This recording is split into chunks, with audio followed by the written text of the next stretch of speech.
This is a ground video for tract 38 at Chalk Bluff. We're on the gravel road that borders the entire northeast side of the property, and we're looking basically south, so the land is on the right. You can tell by the puddles that it just had rained a couple days before this, or probably the day before this. And I believe what we're going to do here is walk the road frontage and then actually walk into the property and check it out. And you can see where we are there. That's the Land ID app that is running on his phone. He had it on the topo setting. We've sped this part up because there's a lot of road frontage. There's over 400 feet of road frontage, and we're trying to keep the video from getting too long. So we walked the road frontage, and we're actually less than a quarter mile from the Rocky Creek Conservation Area. And there's normal speed again, so we're walking into the property. I don't know if you could see with that sped up part, but it's quite level coming off the road there. I mean, there were several spots where we could have pulled right in with a truck if we wanted to, at least to get off the road. And so we'll go a little further here. The big surprise that we found on this one was we found actually some live water on the property. At first we thought it was basically a puddle, and then it's coming up here. We sped that video up again. Now that's about where we are on the property. Land ID is really handy for exploring a property. It's not at all meant to replace a survey or anything like that, but it'll give you a good idea where the boundaries are, and it makes it really fun when you're exploring the property because you can you just have a much better idea where you are, especially on a big tract like this. By the way, this is over 11 acres in size, so it's a big property. You can see a lot of young pine trees. That's pretty cool to see. And there's the water. And again, at first, that's where we are, where we spotted the water. At first we thought, oh, this is some kind of big puddle, because we did see some puddles on the road. But then pretty quickly we noticed that the water was actually flowing. As you can see right there, there's movement to the water, it's flowing. So at that point we knew that, it was some type of live water. And obviously there's a very good chance that it's flowing so heavily because we did have that rain the previous day.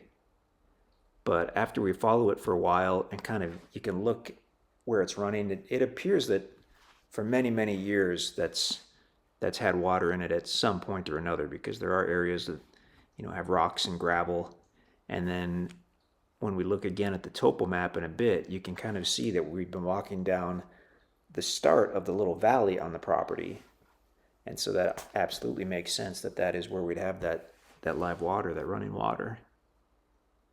It's a pretty good look at it there. You're going to find some really cool kind of natural rock formations. Just on that little bit that we walked, we saw neat rocks and fossils and all kinds of cool stuff. And actually it's funny because the main creek or creek bed is at the southwest part of the property, which is over 1,000 feet from where we are. But when we flew the drone over that and zoomed in, that actually wasn't running. So it was pretty interesting to see this little tiny baby creek, running strongly, and then the main creek wasn't. I mean, you just really never know, especially in the Ozarks, where we're known for what are called hidden creeks, where a creek might be running in one section and then the water drops completely underground and goes, a couple hundred feet, sometimes a quarter mile, and then pops up again in another section of the creek.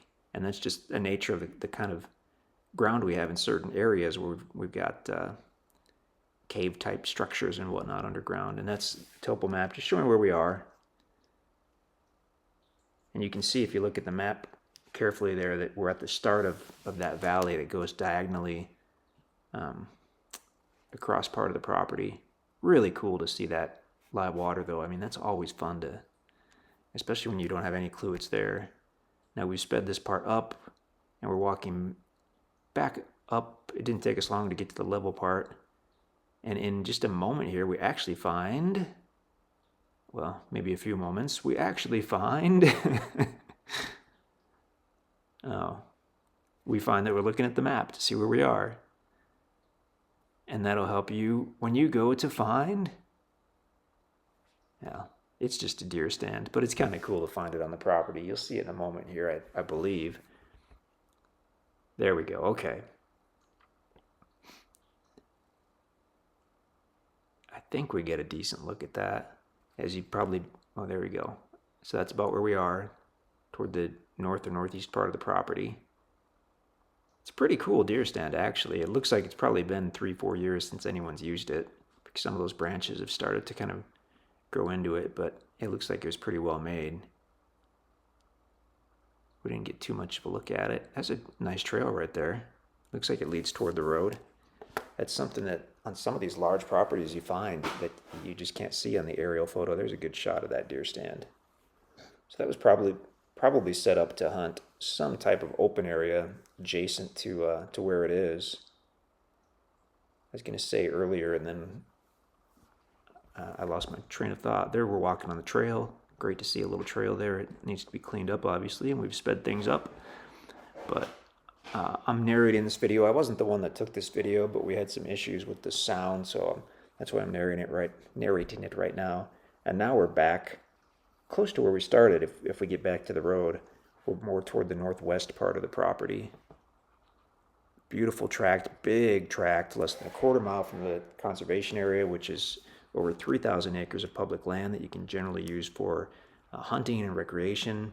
That's to the east. If you go to the west for about a mile, you're actually in the Ozarks National Scenic Riverways, which is more land that's open to the public, and it gives you access to the Jack's Fork River, which is a gorgeous, gorgeous wild river, wild and scenic river, only about a mile from the property. So you'll find out a lot more about the area when you check out the listing page at InstantAcres.com. But it's fantastic. We love it here. We love the property. Our office is by Springfield, Missouri, which is about an hour and a half west of this property. So we're familiar with the area. But yeah, InstantAcres.com. You'll find this in the over 10 acre category if it's still available. This is tract 38 at Chalk Bluff. Instant owner financing, everything on our website. We love it. We love to talk to you. InstantAcres.com. That's it.